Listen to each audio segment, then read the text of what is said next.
Alright guys, welcome back to my statistics tutorial videos. This is Unit 2, Lesson 1, and it is an introduction to probability. This is my favorite topic that we get to cover in this class, so I'm going to have the most fun making the videos about this. Probability is really cool because it all sort of adds up together and it all makes sense in the real world applications of it. First thing we're going to do, we're going to start off with some definitions. First definition we have here is probability, and I'm sure you already know what this is, but there's also a formal definition of it. So the chance that an event will happen, and it can be expressed in a number between 0 and 1, or as a percentage between 0 and 100%. So that means you can't have a negative probability and you can't have over a 1 or over a 100% probability.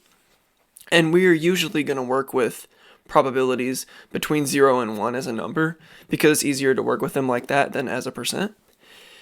And so second definition, this notation that we're seeing here is probability of A and B happening at the same time.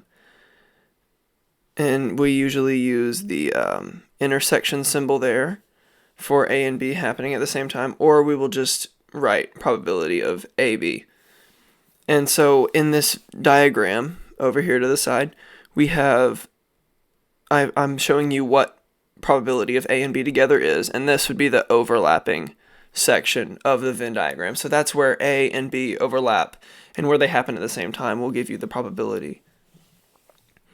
And this, it can also be written as this probability of A and B. So the next one would be a probability of A or B happening. And that applies to this part of the Venn diagram, this part of the Venn diagram, and again, the middle part. So we would have all three of those added together equals the probability of A or B happening. The fourth one is the addition rule, and that is probability of A or B equals probability of A plus probability of B minus the probability of AB. And so if you go back up to our example for probability of A or B, which is what we're finding here, it is probability of A, which is the first circle here, so it's this whole circle, and then the probability of B is this whole circle. And when you add those together, you're adding this middle part twice. So in order to find A or B, you would have to subtract out one of the middle parts, which leaves you with the left part, the middle part, and the right part. Alright, number 5 is the complement rule. And this is basically saying probability of A complement, and so that's the little notation that we use for complement right there, is the little C up in the top. And that is the same thing as 1 minus the probability of A, which basically means everything other than A, because our total probability of everything is 1 in our outcome space, or sample space as it's sometimes called. And so that's what this S is right here. And our whole box, this whole box, is our sample space. So that includes this S part here, and then this part, and this part. And for our complement rule, if we have probability of A complement, and we know that this part is A, right here, then we know that everything that's not A would be this little part of B, and then this whole part of the rest of the sample space. Everything that's not A. So that's our A complement, is everything that's not in the circle for A. Alright, number 6, disjoint events. Events that can't occur at the same time. And when you have disjoint events, that means that if I were to draw another Venn diagram, it would be left with no overlapping circles in the middle. So there would be two circles, but they would be apart from each other and have no overlap. So that means the probability of A and B happening together is 0. And our last one is for independent events, which is events not affected by others. So when you have independent events, when a problem gives you that A and B are independent, that means the probability of A and B occurring at the same time is just the probability of A multiplied by the probability of B. And you can check for that just by multiplying them together and see if it equals the same thing, and that'll tell you if they're independent. Alright, so now let's go and solve some problems. Yeah, so this is Introduction to Probability. So the first thing is, which of the following are possible descriptions of probabilities? And so if you remember, it can be between 0 and 1 if you're using a number, and if you're using percentages, it has to be between 0 and 100. So this first one is between 0 and 100, right? So this is a description of a probability. And this next one, yep, that works too, because that's 0, which is between 0 and 100. And for C, they're not using percentages, so that means we're looking for between 0 and 1, and this is not between 0 and 1. And D is also not using percentages, so we need between 0 and 1, and this does work out. And this would also equal 60% in percentage-wise, right? And so in order to get between percentages and numbers, you would take 60 multiplied by 0.01 gives you 0.6, right? And so that's how you transform between numbers and percentages. So this next one, remember, we cannot have a negative for percentage, so that has to be wrong. All right, the first problem we have is the manager of an ice cream store finds that 36 of 146 people who tried the new flavor are buying it. Use the data to estimate the probability that a person who tries the new flavor will buy it. Round your answer to 3 digits after the decimal point. So this is like the most basic probability question you can have, and it's as simple as this, to where you take the number of successes, so 36 is our successes, and then the total number of trials, and you divide. So this will give you our answer, and I have my calculator here. I'm just going to do that on. So this gives us 0.247. I'm just going to round everything to 3 decimal points. So that's super, super easy for our first one. All right, and so this next one is you write each letter of this word on a piece of paper, and you put all 10 pieces in a hat. You then randomly draw a piece of paper from the hat, find a probability of drawing the letter O. So let's see how many total successes we have. We have 1 success here, 1 success here. So those are the only 2 occurrences of O. So we have 2 successes, 2 successes. And then we have 1, 2, 3, 4, 5, 6, 7, 8, 9, 10 total trials. So that means we have 10 trials and 2 successes. So that would be 2 over 10, which equals 0.2, is our probability of drawing the letter O. And I'm going to write that as P of O. All right, so the next one, actually, let me erase this. These are not trials, these are outcomes. I'm sorry. So the next problem. In Monopoly, one rolls a pair of dice. Find the probability of getting a sum of 6. Round your answer to 3 digits after the decimal point. So in a pair of dice, right, you have 11 possible sums you can get, and it would be 2 through 12. So you have 2, 3, 4, all the way up to 12. So that means you have 36 possible ways to roll 2 dice, right? Because you have 6 ways to roll the first one, 6 ways to roll the second one, multiply it out, 36 total outcomes for our outcome space. And there's only 11 possible sums to get from those 36 outcomes, so that means some of the sums are going to have more probability than the others. And let's write out every way to get a sum of 6 from rolling a pair of die. So we would have a 1 and then a 5, or we would have a 2 and a 4, or we would have a 3 and a 3, a 4 and 2, a 5 and 1. And so that would be 5 total successes. And then to get our probability of sum of 6, we take our 5 total successes over our 36 total outcomes, and that gives us 0.139. That's an easy problem for us. So the next one we have says a class has 44 students, of which 16 are juniors, 27 are male, and 11 are both. That is, junior and male. So I'm going to go ahead and start us off by saying probability of junior equals 16 over 44. Probability of male equals 27 over 44. And the probability of both of them, so that would be JM, is 11 over 44. So there's multiple ways you can do this problem. You can say, hey, let's draw a Venn diagram to give us the answer here, or you can use our rules that we learned earlier when going through the definition sheet. But the first thing this asks us to find is the probability of J complement.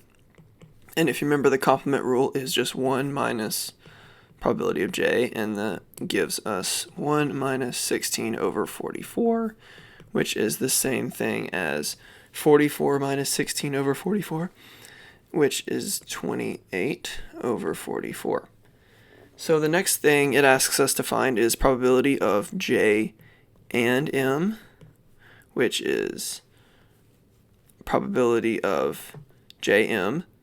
So this is the same thing as this. And that equals 11 over 44, right? Because that gives us that answer. So the last thing it asks for is probability of J or M. And remember, we have our formula for this. It is probability of J plus probability of M. And then we have to subtract their overlapping probability. So that's what we have for this problem. So that would be 16 plus 27 minus 11, and that is all over 44. Because they have the same denominator, I can just write them all on the top. And this gives us 32 over 44. Okay. So 32 over 44 is the same thing as 0.727. All right, so this brings into another definition that we covered earlier. So suppose that E and F are disjoint events. Probability of E is 0.2 and probability of F is 0.2. So, right, in disjoint events, that means probability of E and F, so their overlapping probability is 0. That's what we know about disjoint events. And this, again, is PE or F. And remember, our formula for that, which we just used, is PE plus PF minus PEF. And in this problem, since we know this fact, we can cross that out and just say this is 0.2 plus 0.2, which is 0.4. Quick problem. Next one, suppose E and F are independent events. Probability of E is 0.5 and probability of F is 0.9. And so for independent events, this gives us our overlapping probability is the same thing as PE times PF. And this will be 0.5 times 0.9, which is 0.45. And then again, we just go back to our formula from the last problem. P or F is PE plus PF minus their overlapping probability. And in this problem, we do have an overlapping probability because they're independent, not disjoint. So this is 0.5 plus 0.9 minus 0.45, and this is going to be 0.95. All right. This one says you roll a die 9 times. What is the probability of rolling at least 1 6? Round your answer to 3 digits after the decimal point.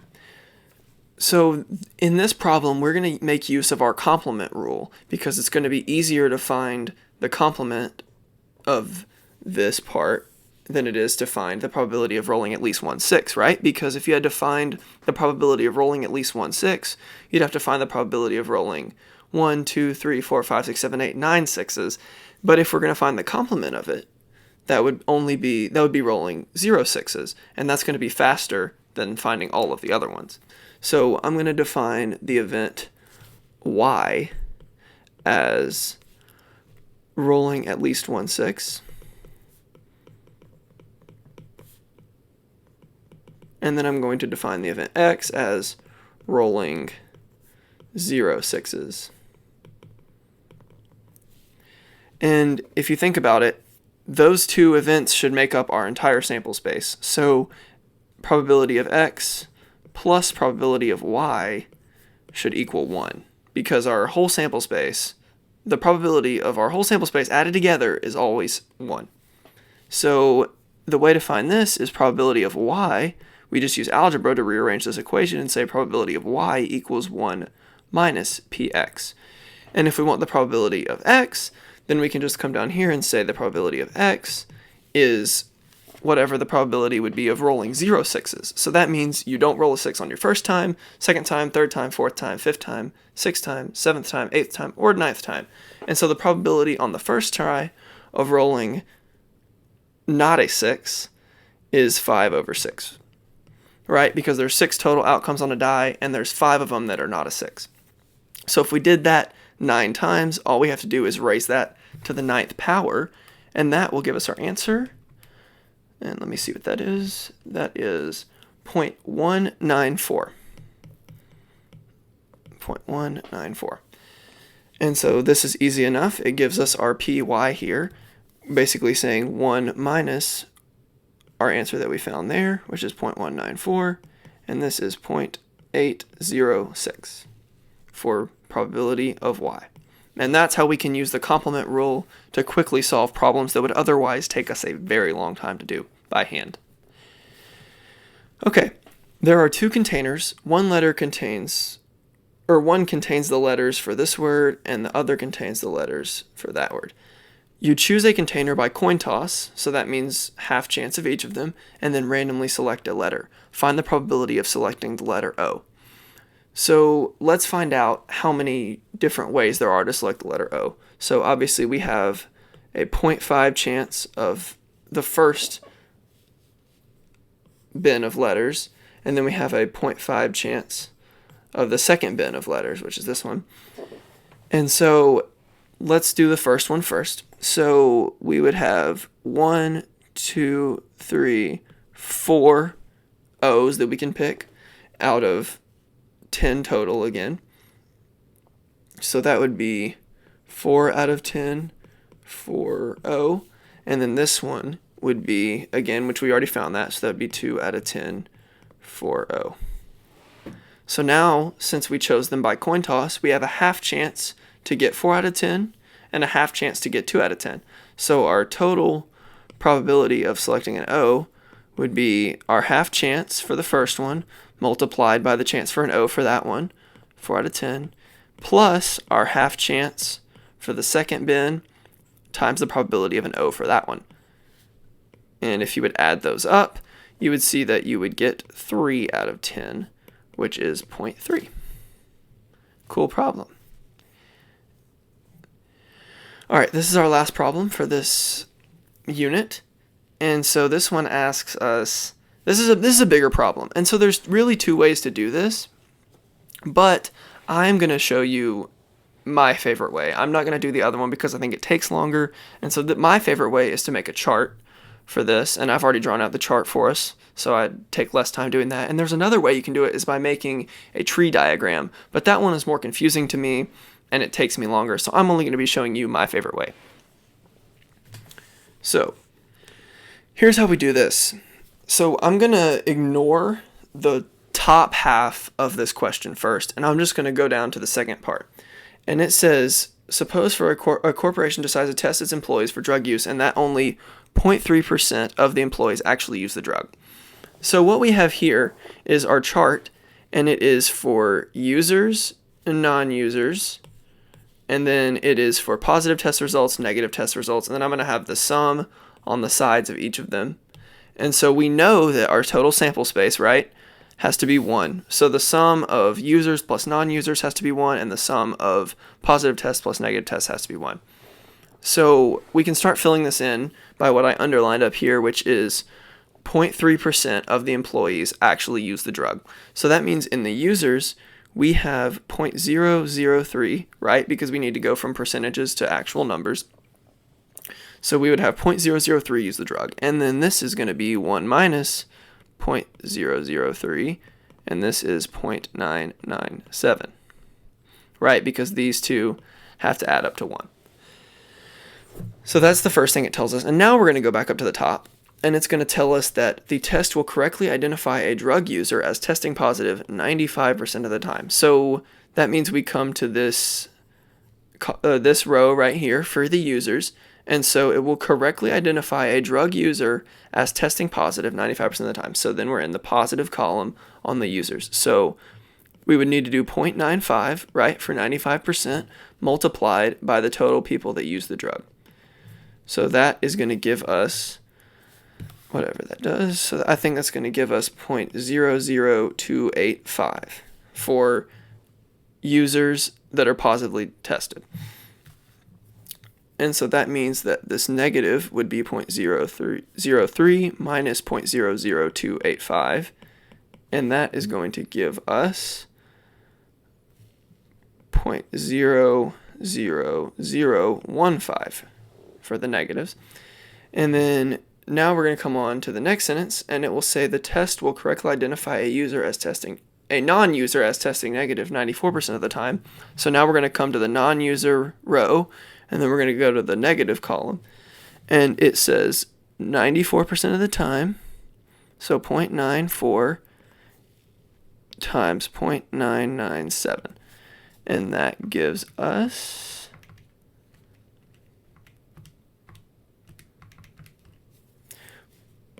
0.93718, and then for this we are going to go 0.997 minus 0.93718,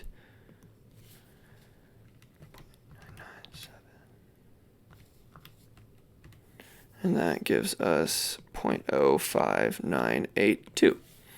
So what this question is actually asking is the probability that given a positive drug test, an employee is actually a drug user. So whenever we see this word given here, that means that's the only column we're going to be looking at. So this says given a positive drug test, so we're only going to be looking at this column right here. So we're only going to be looking right here. And this is the sum we're going to use. We're not going to pay attention to this over here. We're only going to pay attention to the sum of the positives. So let's add these two together. So we're going to add this number plus this number. And that gives us 0.06267. So to find this, right, we have probability of a user given, and so this little line right here means given, so user given a positive test, and that would be just this number right here, so 0.00285 divided by this number right here, which is 0.06267, and that gives us 0.04547. And that is our answer for this problem. And that concludes this video. Thank you for watching. I hope it helped. I'll be back with the second lesson for Unit 2 very soon. Thank you for watching.